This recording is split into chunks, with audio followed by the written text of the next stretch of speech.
മലപ്പുറത്ത് വിദ്യാർത്ഥിക്ക് ക്രൂരമർദ്ദനമേറ്റതായി പരാതി. മലപ്പുറം ജില്ലയിലെ വളാഞ്ചേരിയിലാണ് +2 വിദ്യാർത്ഥിക്ക് ക്രൂരമർദ്ദനമേറ്റത്.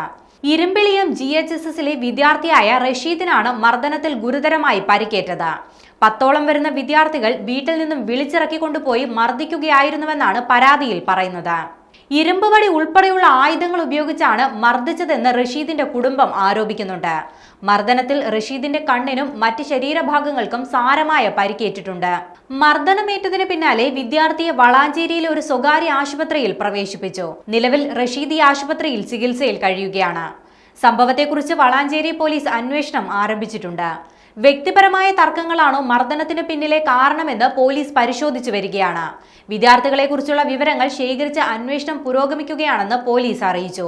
വിദ്യാർത്ഥികൾക്കിടയിലെ ഇത്തരം ആക്രമണങ്ങൾ സംസ്ഥാനത്ത് തുടർ സംഭവമായിക്കൊണ്ടിരിക്കുകയാണ്.